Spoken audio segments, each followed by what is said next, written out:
Hello students, welcome to all in this virtual classes. This class is meant for the BA second year students. The title of the paper is Literature in English. In this video, we will give focus on the esticologist poem, The Rime of the Ancient Mariner. In this, we will see the short synopsis about the poem, then part first, part second and part third. A short synopsis of the poem. In short review of this poem, we will see in the first part.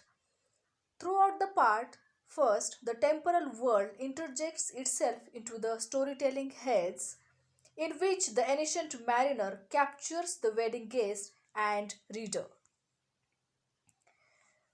In the poem's first, the mariner stops a wedding guest and forces him to listen to his story. In the poem, in the first line of the poem, we meet its protagonist, an ancient mariner. He stops one of three people on their way to a wedding celebration. The leader of the group, the wedding guest, tries to resist being stopped by the strange old man with the long grey beard and glittering eye. He explains that he is on his way to enjoy the wedding merriment. He is the closest living relative to the groom, and the festivities have already begun. Still, the ancient mariner takes his hand and begins his story. The wedding guest has no choice but to sit down on a rock to listen. The ancient mariner explains that one clear and bright day he set out sail on a ship full of happy seamen. They sailed along smoothly until they reached the equator. Suddenly, the sounds of the wedding interrupt the ancient mariner's story. The wedding guest beats his chest impatiently as the blushing bride enters the reception hall and music plays. However, he is compelled to continue listening to the ancient mariner, who goes on with his tale. As soon as the ship sails south to the equator, a terrible storm hit and forced the ship southwards. And subsequently, the ship drives by storm into desolate Antarctica. They stuck in ice. The wind blew with such force that the ship pitched down in the surf as though it were fleeing an enemy. Then the sailors reached a calm patch of sea that was wondrous cold, full of snow and glistening green icebergs as tall as the ship's mast. The sailors were the only living things in this frightening enclosed world, where the ice made terrible groaning sounds that echoed all around.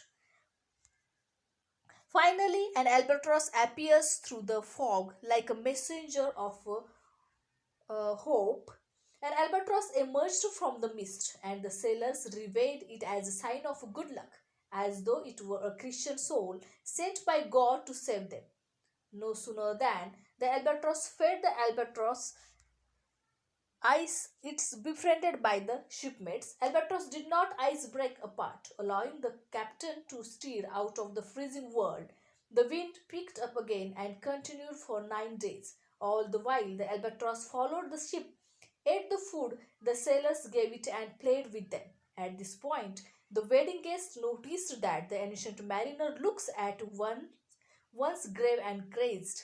He exclaimed, God saved the ancient mariner from the fiends and plague the thus. While looks though so, the ancient mariner responds that he shoots at the albatross with his crossbow.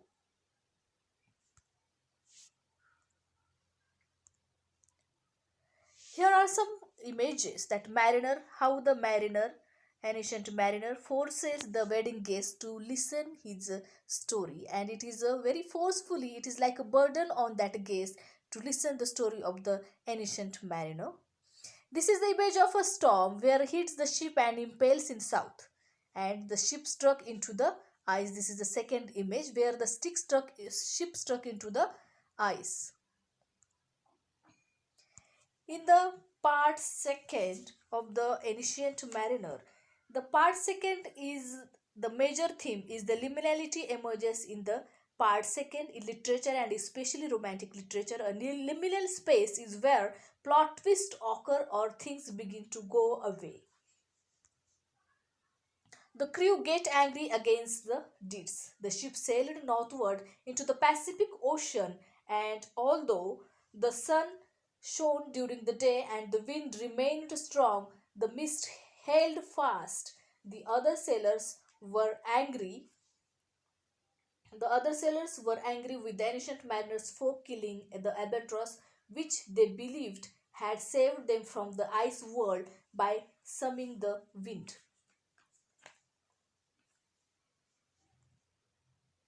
The ship beclaimed in the Pacific. The ship beclaimed into the Pacific and it sailed along merrily until it entered an uncharted part of the ocean. And the wind disappeared. The ship could not move and sat as idle as painted ship upon a painted ocean. They suffer from thirst but no water to drink. The most famous line in the rhyme of the ancient mariner are unquestionable. Water, water everywhere, nor any drop to drink. The sailors are punished for the ancient mariner's mistake, with deprivation made worse by the fact that they need so badly. Water is all around them but is entirely undrinkable. Since the poem's publication, these lines have come into common usage to refer to situations in which one is surrounded by the things one desires but is denied in nevertheless. They hang dead bird around mariner's neck. When in this epigraph the ancient mariner shoots the albatross because he, like humans throughout time, wants to learn about the spiritual world. The albatross is an animal, but it is akin to a spirit, and its murder wreaks spiritual havoc on the sailors. We are given no reason why the ancient mariner shoots the albatross, and he does so without premeditation. It as though he needs to bring the beauty of the spiritual world, and it is like a punishment after the killing to the bird. It is like a punishment that the bird was hanged around the neck of the mariners. Shipmate punish him for his crime, and this is the punishment which was given by the shipmates to the albatross. Day after day, we stuck nor breath nor motion as idle as a painted ship. Means they are just many days has passed, but then also they were stuck into the ice. Their ship has been stuck into the ice, and nor breathe nor motion, and such a climate, there was such an environment around them that they could not breathe properly, as well as they did not able to drink a drop of water, whether surrounded all over surrounded. Their ship is surrounded by the water, but there was not a single drop of water to drink. So day after day, day after day, we stuck not breathe nor motion as ideal as the painted ship.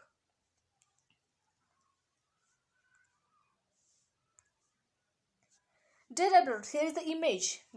It just you see the carefully, observe it very carefully, that dead albatross hanged around the mariner's neck.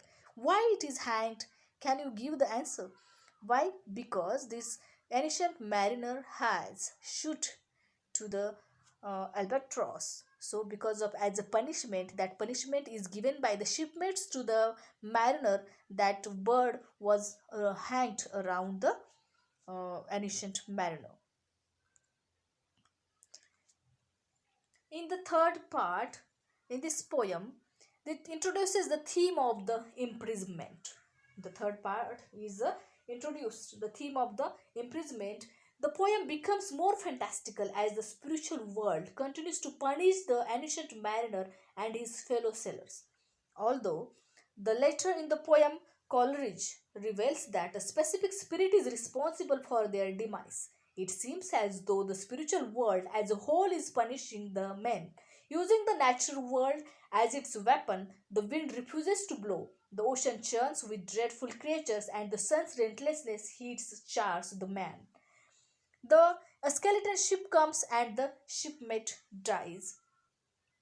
The ghost ship, however, is separate from the natural world. It sails without wind and its inhabitants are spirits. Death and life in death are allegorical figures who become become frighteningly real for the sailors, especially the ancient mariner whose sole life in death wins. A ship of skeleton appears with the crew of two death life in wins, thereby dooming him to fate worse than death. Even those sailors whose souls go to hell seem freer than the ancient mariner. While their souls fly unencumbered out of their bodies, he is destined to be trapped in his indefinitely a living hell. Life in Death, who takes on the form of an alluring naked woman, represents the perpetual temptation because she wins the ancient mariner's soul. He is doomed to die only when he has paid his due, perhaps never. As we learn later, the ancient mariner is cursed to continually feel the agonizing compulsion to tell his tale to others. Although telling the tale allows him temporary relief, he may never be free. The cast dies and life in death wins Mariner. The first, the cast dies and the life in death wins Mariner means whose soul life in death wins, thereby dooming him to a fate worse than death. Even those sailors whose souls go to hell seem freer and the ancient mariner, while their souls fly unencumbered out of their bodies. Suddenly, crewmates drop down, dead one after one another, with a silent curse upon mariner. First, he and the sailors are denied the satisfaction of drinking. Now, the ancient mariner will be denied the satisfaction of being able to die. His spirit is trapped in his own body in an excruciating state of limbo, the real realm of death, life in death. His glittering eye suggests more than madness. It is also a synecdoche representing his soul, who longs to be released from living death. Their souls fly away audibly, leaving behind dead and rotten bodies lying with open eyes. It yearns to fly out of his body like the 200 of other sailors' souls did. In fact, when the sailors' souls are released, they fly past an ancient mariner with the same sound as the arrow he shot at the albatross. Initially, the ancient mariner is relieved to have survived his shipmates, but in retrospect, the sounds tantalizes him, which constantly stares at him as it reminds him that his impulsive scene is the reason for his torture.